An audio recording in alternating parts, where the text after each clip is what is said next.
So, Joe, you had your final match over the weekend at home against New Mexico, and man, I know it goes down as 4-1 on paper, but this was way closer than that.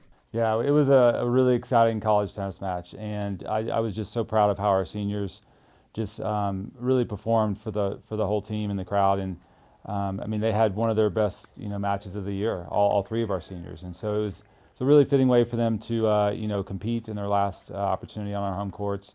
Yeah, tough loss. Congrats to New Mexico. They won the conference title for the second year in a row by beating us, and wish them luck in the NCAAs. But I thought our team performed really well on Saturday. Yeah, they certainly did. And this season now is over, unfortunately. But as you look back and you see everything with COVID, with being able to just play and then perform well when maybe the expectations weren't that high, you've got to be fairly pleased. Yeah, I mean, looking back from a year ago, gosh, I don't know that we would have predicted that we would have had essentially a full spring season. We got 20 matches in, and 12 of them were in the last month, so we really crammed it all at the end. But that's what we had to do, and so I was really proud of just all the hoops we had to jump through, everything that was put in our way to make competition happen. We got through it, and certainly. Administration helped with that, but our student athletes just persevering through that storm and going out every day and competing is what we wanted to have them be able to do, and we were just really, really fortunate that we got to do that. How much of that had to do with the senior leadership? Yeah, Paul Hendricks, Jamie Bautista, Sean McKendry, we're going to miss them a ton. Yeah, it was great. Disappointed in how Matt Galvin's senior year ended up with canceling the last half of the year. And we had no idea what was going to happen this year. And so I was just really, really glad that Paul, Jamie, and Sean got to compete. And yeah, they led our team through all the unknowns, all the virtual meetings we had, all the crazy distance practices and traveling restrictions. Yeah, they were awesome. We were really going to miss those guys. As you look ahead now, do you like what you have coming back for the next season? Yeah, we are losing a lot of experience. Our incoming class, very strong of freshmen. But boy, it's tough for freshmen to replace the experience and the contributions of our seniors. I mean, for example, Paul and Jamie, they played doubles all 4 years together. That's rare on our team and in any conference team.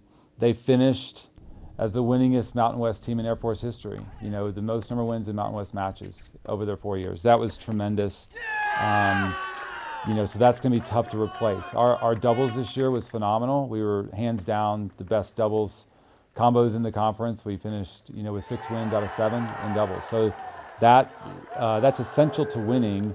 That's going to be tough to replace. So we've got to rebuild our doubles teams next year. Sean McKendry was a huge contribution over his 3 seasons that he played for us. Winning records every year in singles and doubles, that's rare. That's a really big thing to have to replace. And when you're asking sophomores or freshmen to do that, that's challenging. And so we're going to have to build those guys up and just, start redeveloping our team. But I'm confident that we can do it because we do have a strong underclass and strong recruiting class coming in. You said goodbye to the seniors, but do you see Balon, some of these other guys stepping up as that leader for next year? Robert really had a breakout year. He had a winning record in singles and, arguably one of the best doubles combos in the conference, him and Jordan. I think they were undefeated in their last 16 matches. So going undefeated in conference, I really hope they have a shot at making all conference. They will be one of the top returning doubles teams in the region and the conference next year. And so, yeah, Robert, will play high for us next year. He could be our number 1. He certainly finished the year on a winning note, playing number 2 and winning matches in conference. So that's great. Looking forward to next year. Justin coming back, Johnny coming back. Nick Vroman had a really good freshman year, winning record in the bottom part of the lineup. He's hungry, to get in the doubles lineup, and we'll expect him to contribute next year too. For sure. Dan, it's sad to say that the season is over, but I think the future looks good for Air Force. Thanks so much, Brian. Appreciate all your help.